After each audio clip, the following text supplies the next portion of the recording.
Bien, nous allons prier. Seigneur notre Dieu, quelle grâce, quelle grâce pour nous encore ce matin de nous retrouver là ensemble, Seigneur, autour de toi, autour de ta parole. Seigneur, veuille la bénir particulièrement à nos cœurs, à nous qui sommes plus grands, mais aussi aux plus petits qui vont aussi recevoir de toi. On ne veut pas les oublier, Seigneur, et on te demande de prendre soin d'eux, de les garder, Seigneur, et de les aider, Seigneur, à vraiment s'attacher à toi dès leur plus jeune âge. Seigneur, conduis-nous encore, que ton esprit soit libre de parler à nos cœurs, à chacun d'entre nous. Nous te faisons confiance, Seigneur, malgré ce que nous sommes, pour que tu puisses arriver à tes fins, Seigneur, envers chacun d'entre nous. Et nous te glorifions, et nous t'honorons ce matin, au nom du Seigneur Jésus. Amen. Je vous invite à ouvrir avec moi vos Bibles en Habacuc ce matin. Prophète Habacuc.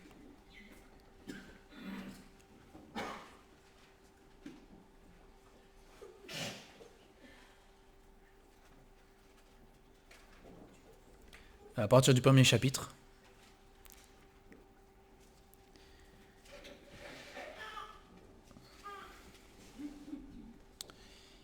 Et on ne va pas traiter la partie prophétique du livre, mais on va s'attacher à autre chose. Mais on va lire ensemble le premier chapitre et les quatre premiers versets du chapitre 2.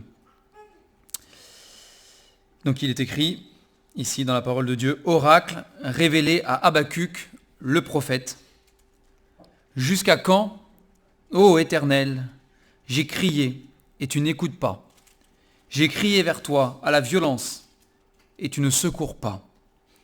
Pourquoi me fais-tu voir l'iniquité et contemples-tu l'injustice? Pourquoi l'oppression et la violence sont-elles devant moi? Il y a des querelles et la discorde s'élève. Aussi, la loi n'a-t-elle point de vie, la justice n'a-t-elle point de force, car le méchant triomphe du juste, et l'on rend des jugements iniques. Jetez les yeux parmi les nations, regardez, et soyez saisis d'étonnement, d'épouvante, car je vais faire en vos jours une œuvre que vous ne croiriez pas si on vous la racontait. Voici, je vais susciter les Chaldéens, peuple furibond et impétueux, qui traverse de vastes étendues du pays pour s'emparer de demeures qui ne sont pas à lui. Il est terrible et formidable. De lui seul viennent son droit et sa grandeur. Ses chevaux sont plus rapides que les léopards, plus agiles que les loups du soir, et ses cavaliers s'avancent avec orgueil. Ses cavaliers arrivent de loin, ils volent comme l'aigle qui fond sur sa proie. Tout ce peuple vient pour se livrer au pillage. Ses regards avides se portent en avant, et il assemble des prisonniers comme du sable. Il se moque des rois, et les princes font l'objet de ses railleries. Il se rit de toutes les forteresses, il amoncelle de la terre, et il les prend. Alors son ardeur redouble, il poursuit sa marche, et il se rend coupable. Sa force à lui, voilà son Dieu. N'es-tu pas de toute éternité, Éternel, mon Dieu, mon Saint? Nous ne mourrons pas. Ô Éternel, tu as établi ce peuple pour exercer tes jugements. Ô mon rocher, tu l'as suscité pour infliger tes châtiments. Tes yeux sont trop purs pour voir le mal, et tu ne peux pas regarder l'iniquité. Pourquoi regarderais-tu les perfides et te tairais-tu quand le méchant dévore celui qui est plus juste que lui? Traiterais-tu l'homme comme les poissons de la mer, comme le reptile qui n'a point de maître? Il les fait tous monter avec l'hameçon, il les attire dans son filet, il les assemble dans ses raies. Aussi est-il dans la joie et dans l'allégresse. C'est pourquoi il sacrifie à son filet, il offre de l'encens à ses raies, car par eux sa portion est grasse et sa nourriture succulente. Videra-t-il pour cela son filet, et toujours égorgera-t-il sans pitié les nations? J'étais à mon poste et je me tenais sur la tour. Je veillais pour voir ce que l'Éternel me dirait et ce que je répliquerais après ma plainte. L'Éternel m'adressa la parole et il dit, « Écris la prophétie, grave-la sur des tables, afin qu'on la lise couramment, car c'est une prophétie dont le temps est déjà fixé. Elle marche vers son terme et elle ne mentira pas. Si elle tarde, attends-la, car elle s'accomplira certainement. » Dernier verset, verset 4 pour ce matin. « Voici, son âme s'est enflée et elle n'est pas droite en lui. Mais le juste vivra par sa foi.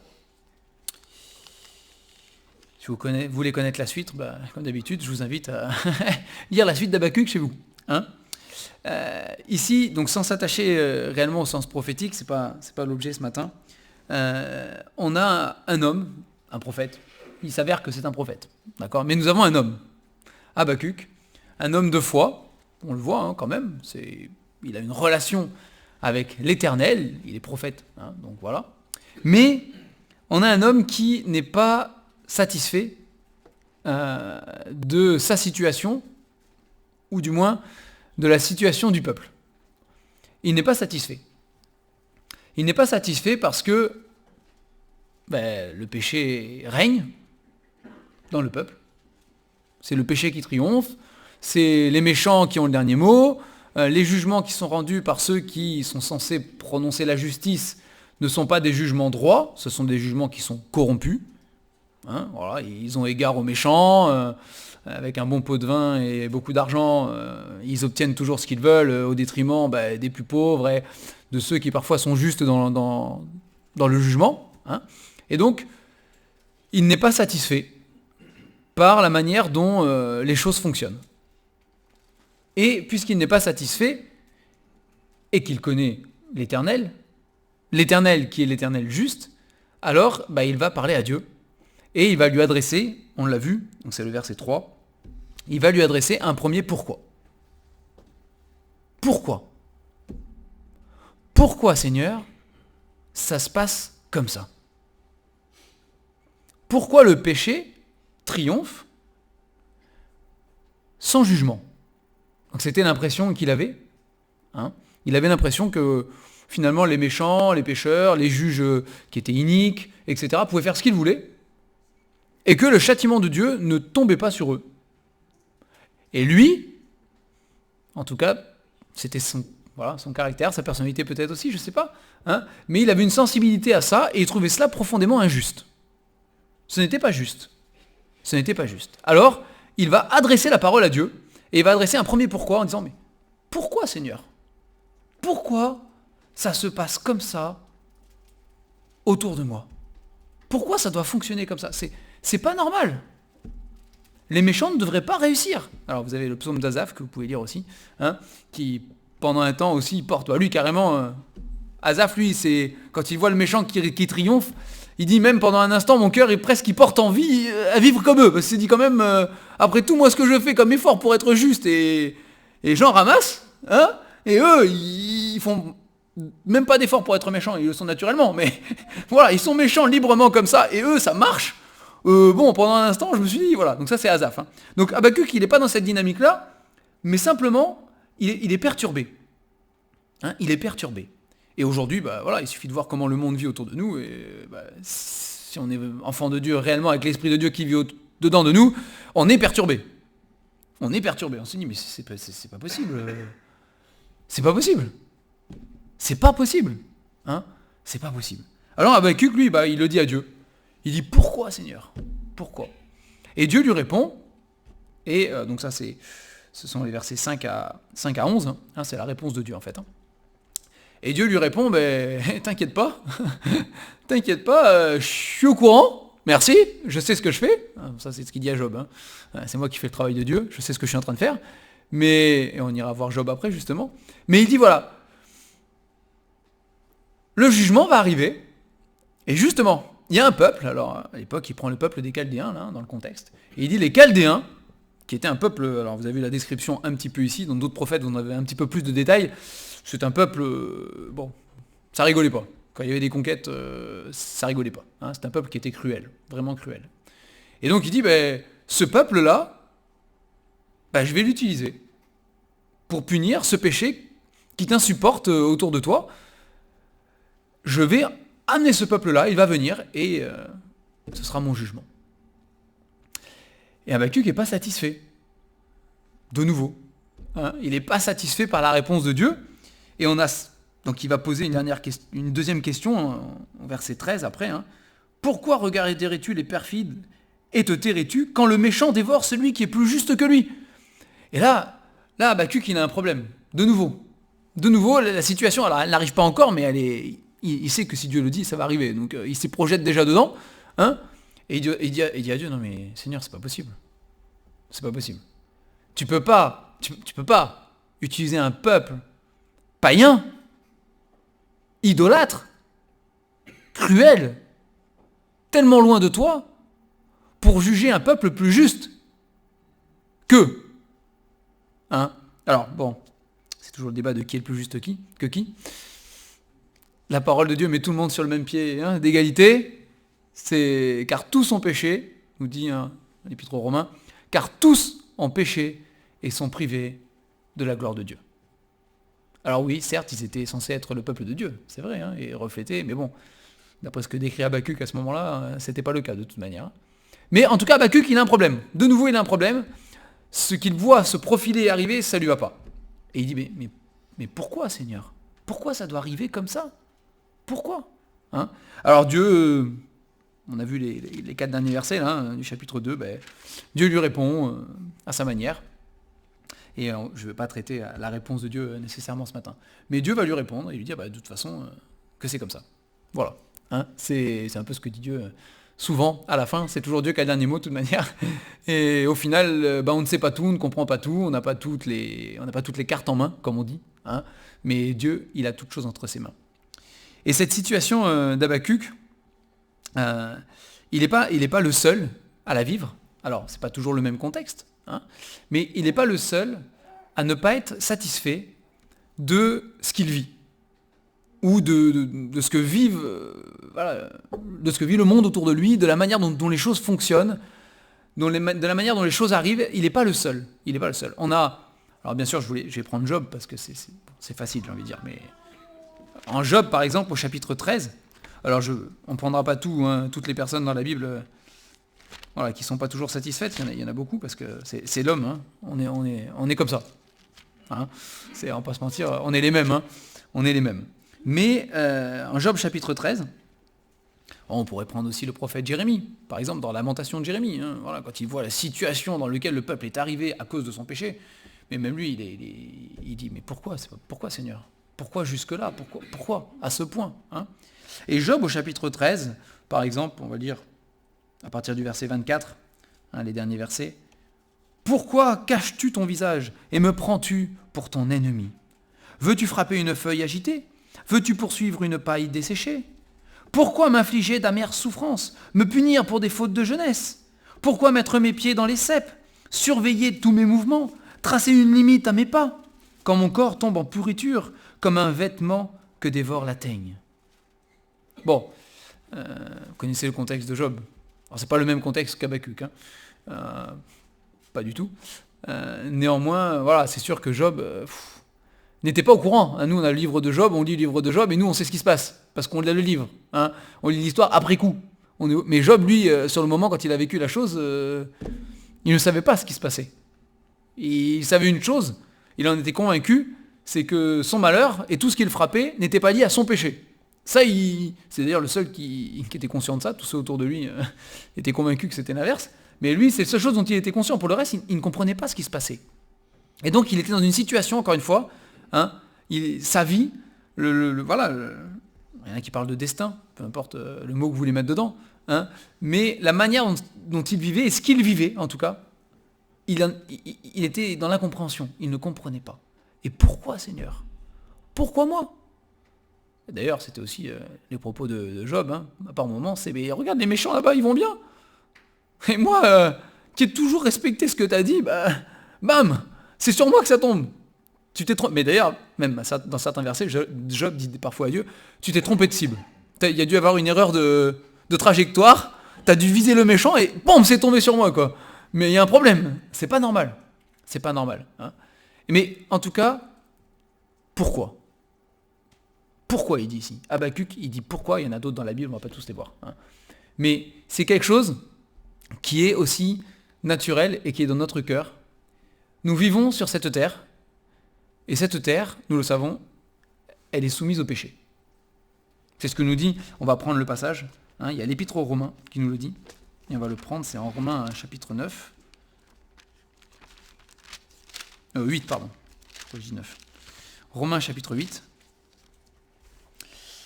Et on va lire le verset 18 aussi, à partir du verset 18. Romains 8, 18. J'estime que les souffrances du temps présent ne sauraient être comparées à la gloire à venir qui sera révélée pour nous. Aussi, la création attend-elle avec un ardent désir la révélation des fils de Dieu. Verset 20. Car la création a été soumise à la vanité, non de son gré, mais à cause de celui qui l'y a soumise, avec l'espérance qu'elle aussi sera affranchie de la servitude de la corruption pour avoir part à la liberté de la gloire des enfants de Dieu. Or, verset 22, nous savons que jusqu'à ce jour, la création tout entière soupire et souffre les douleurs de l'enfantement. Verset 23, et ce n'est pas elle seulement, mais nous aussi qui avons les prémices de l'esprit, nous soupirons en nous-mêmes en attendant l'adoption, la rédemption de notre corps, car c'est en espérance que nous sommes sauvés. Or, l'espérance qu'on voit n'est plus espérance. Ce qu'on voit, peut-on l'espérer encore ? Mais si nous espérons ce que nous ne voyons pas, nous l'attendons avec persévérance. Il faudrait lire tout Romains 8. Mais ici, il le dit, au verset 22, par exemple, ou au verset 20, il dit voilà, la création entière a été soumise à la vanité. Elle est esclave du péché.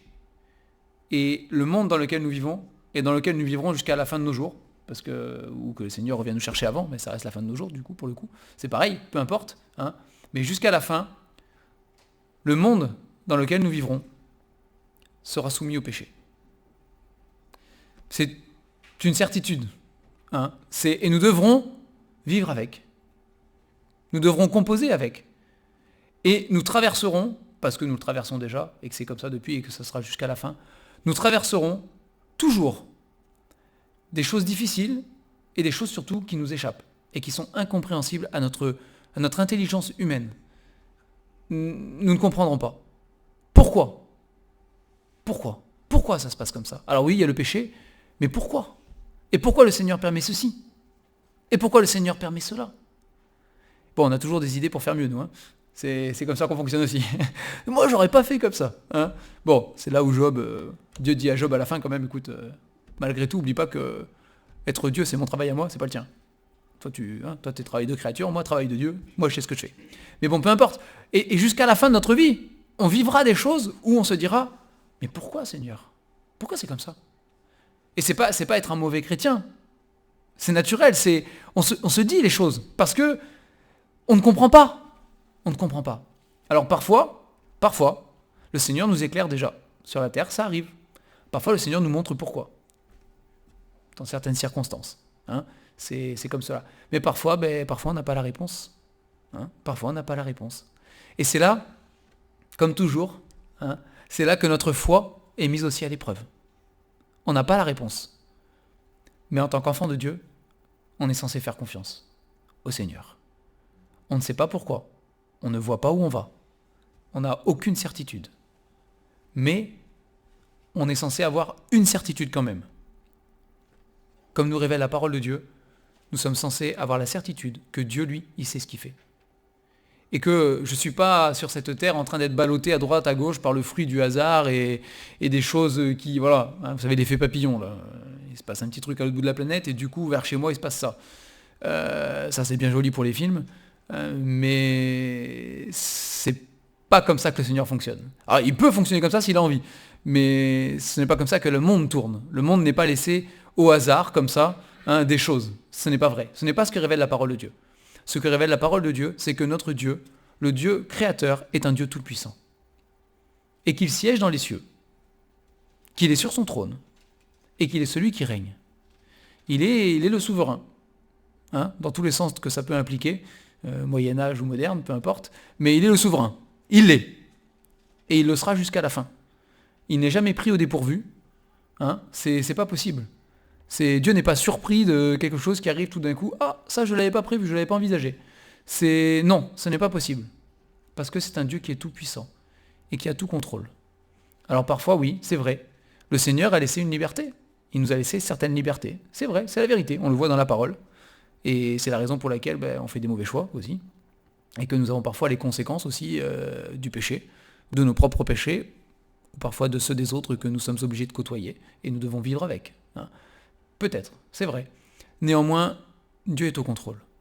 Et si nous sommes enfants de Dieu, d'autant plus, nous savons que nous sommes entre les mains de Dieu, et qu'il a notre vie entre les mains, et qu'il sait ce qu'il fait avec nous. Il sait où il va. Parfois il révèle des choses, parfois non. Et on le voit dans la parole de Dieu. Par exemple, si on prend les apôtres, on fait une étude sur les apôtres le mardi, là, à certains, Dieu va révéler des choses sur leur destin, leur destinée, et à d'autres non. C'est comme cela. L'apôtre Pierre, Jésus lui a révélé comment il finirait. C'est écrit. Il serait lié, on l'emmènerait là où il ne voudra pas, etc. Voilà, c'est marqué. Il s'est écrit, il dit cela afin de savoir, afin de révéler comment Pierre finirait. Mais à d'autres, il ne le dit pas. Ça appartient au Seigneur. C'est chacun pour soi-même. Mais ce qui est sûr, c'est que nous serons et nous sommes confrontés à des choses qui nous dépassent. C'est comme cela. Et il faut le reconnaître. Et c'est aussi notre place de créature de reconnaître devant Dieu avec humilité. Seigneur, ce qui se passe, ça me dépasse. Mais je te fais confiance. On a justement en Romains 8, le verset 28, qui nous dit, du reste, dans toutes ces choses, on pourrait parler pendant des heures, mais nous savons du reste. Et ça, c'est important. Nous savons du reste que toute chose concourt au bien de ceux qui aiment Dieu, de ceux qui sont appelés selon son dessein. Et c'est une promesse, c'est une vérité, certes, c'est aussi une promesse et un encouragement pour nous.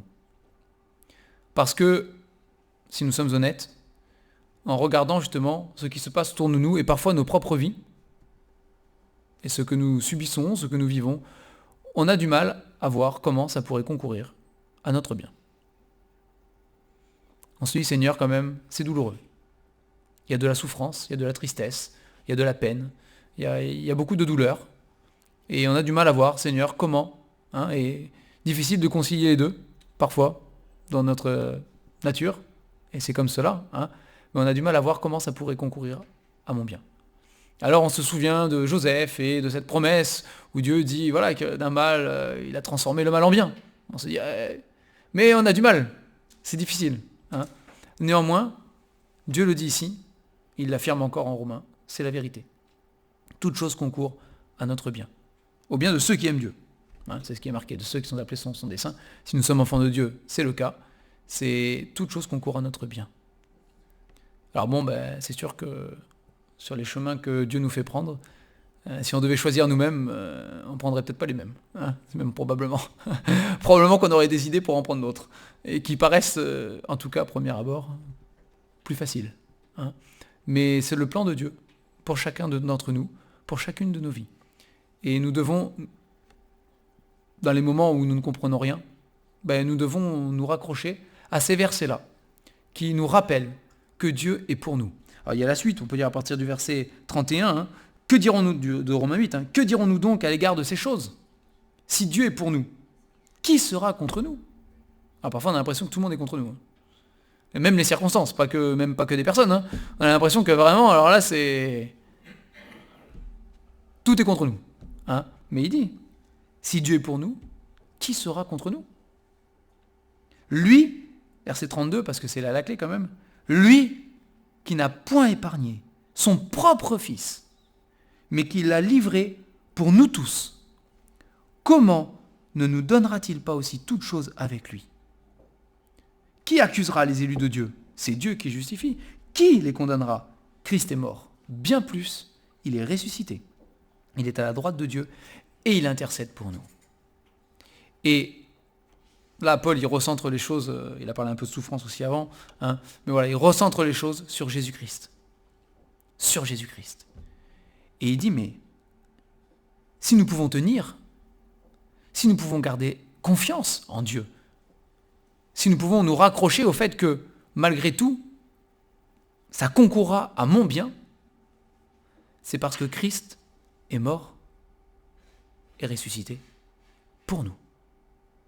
Dieu n'est pas indifférent à ce que je vis et à ce que le monde même vit. Ce n'est pas vrai. Dieu n'est pas indifférent. Même s'il n'intervient pas tout de suite pour tout régler, il patiente, ne voulant qu'aucun périsse, mais que tous parviennent à la repentance, nous dit la parole de Dieu. Il n'est pas indifférent. Et nous le savons. Parce que, Romains 5 un peu avant, il le dit aussi, Dieu prouve son amour envers nous, en ce que, lorsque nous étions encore des pécheurs, Christ est mort pour nous. Et il dit, verset 32, il n'a pas épargné son propre Fils, il l'a livré pour chacun d'entre nous. Alors non, Dieu n'est pas absent ou je ne sais pas quoi, dans les circonstances qui nous dépassent et qu'on ne comprend pas, et parfois même dans la souffrance, dans la détresse, Dieu est là. Il ne nous a jamais abandonnés. Il n'a pas donné son Fils pour nous abandonner ensuite. S'il avait l'intention de nous abandonner, Jésus-Christ ne serait jamais venu pour nous sauver. Tout simplement. Il ne serait pas venu. S'il est venu, c'est jusqu'au bout. Jusqu'au bout et jusqu'à la fin. Et Christ l'a promis, je suis avec vous tous les jours jusqu'à la fin du monde. C'est jusqu'à la fin. Et à partir du verset 35, on va dire la fin de Romains 8 quand même. Parce que c'est magnifique, déjà, tout simplement. C'est beau. Rien que pour ça, déjà. Qui nous séparera de l'amour de Christ. Et c'est vrai que, quand on est confronté à des choses qu'on ne comprend pas, qui nous dépassent totalement, avec beaucoup de souffrance parfois, dans ce qu'on peut vivre, ou dans ce que ceux qui nous sont proches vivent aussi. Parfois, c'est pas nous-mêmes directement, mais c'est pas ricochet. Parfois, c'est difficile. C'est difficile. Mais est-ce que toutes ces choses pourraient nous séparer de l'amour de Christ ? Rien. Sera-ce la tribulation, ou l'angoisse, ou la persécution, ou la faim, ou la nudité, ou le péril, ou l'épée ? Selon qu'il est écrit, c'est à cause de toi qu'on nous met à mort tout le jour, qu'on nous regarde comme des brebis destinées à la boucherie.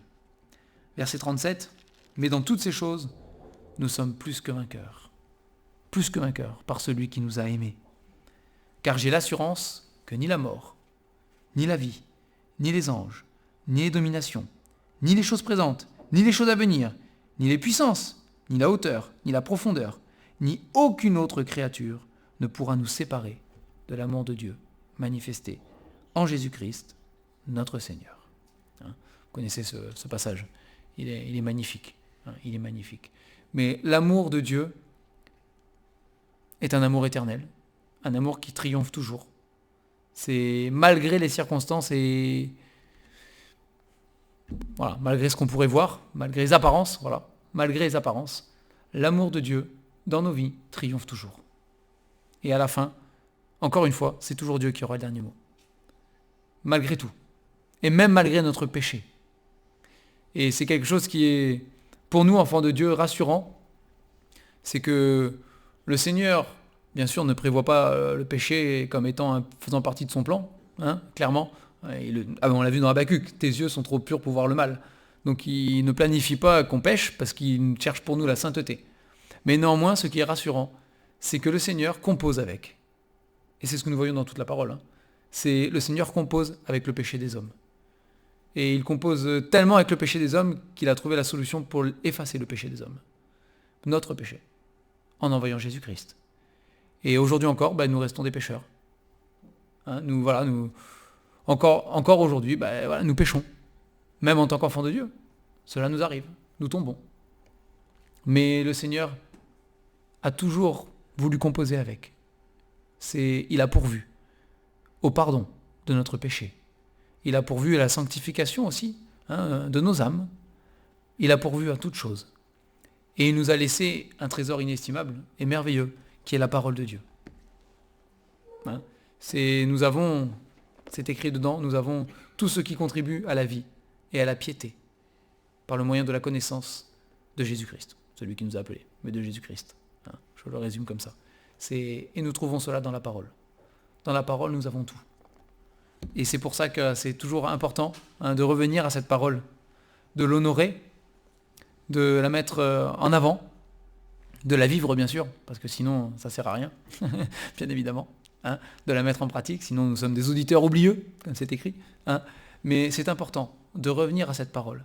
Et dans les choses qui nous dépassent, que nous ne comprenons pas, dans les pourquoi qu'on a adressés à Dieu, et que ce soit pour Habacuc ou pour Job, ce n'est pas reproché par Dieu d'avoir demandé pourquoi.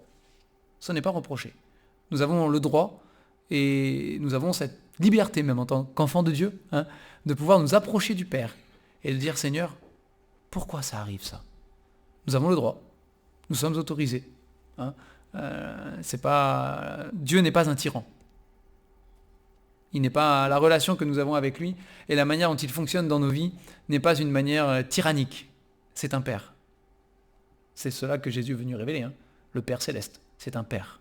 Et un Père qui n'est pas comme les pères humains, pour le coup c'est un Père parfait. Absolument. Sans défaut. D'une perfection absolue. Et en tant qu'enfant, eh bien, nous sommes en droit. Et même le Seigneur aime ça. Qu'on vienne et qu'on puisse s'adresser à lui et lui parler. Et lui dire Seigneur, je ne comprends pas. Pourquoi ça se passe comme ça, Seigneur? Je ne comprends pas.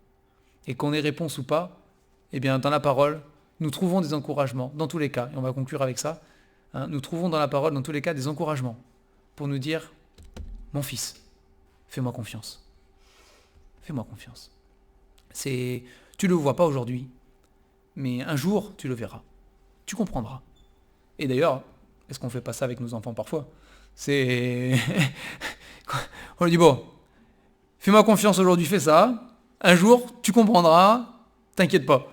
Mais aujourd'hui, t'as pas la capacité peut-être, mais moi je sais ce que je dis. Je sais ce que je fais parce que j'ai l'expérience.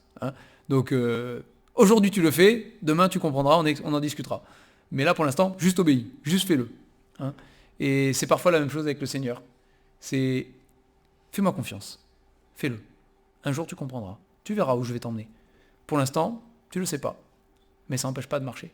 Et c'est ainsi que nous pouvons avoir une vie de foi. C'est cela que la vie par la foi. Ce n'est pas tout expliquer, tout comprendre et avoir raison sur tout et solution à tout, etc. Parce que nous sommes chrétiens, meilleurs que les autres, etc. Ce n'est pas cela. La vie de foi, c'est dire, je ne comprends pas plus que les autres, peut-être même moins des fois, ils ont peut-être des idées, moi je préfère pas trop y aller des fois, mais peu importe. Je fais confiance à mon Dieu et mon Sauveur, en toutes choses et en toutes circonstances. Et peut-être un jour le Seigneur me révélera. Peut-être pas sur la terre, peut-être ce sera plus tard, peu importe au final, peu importe. Les temps, les moments ne nous appartiennent pas à nous, c'est entre les mains du Seigneur. Mais voilà, que ce matin encore en tout cas, on puisse, malgré ce que nous vivons, eh bien faire confiance au Seigneur. Il est le maître. Il est le maître. Et son chemin, c'est le meilleur. Son joug, c'est le meilleur. Il a dit, prenez mon joug sur vous. Il dit, le joug est doux et je suis un maître doux et humble de cœur. Mon fardeau est léger. C'est le meilleur des maîtres. Le péché est un maître qui détruit. C'est un maître difficile, un maître dur. Et c'est un tyran. Le péché est un tyran. Il nous tyrannise et il nous persécute.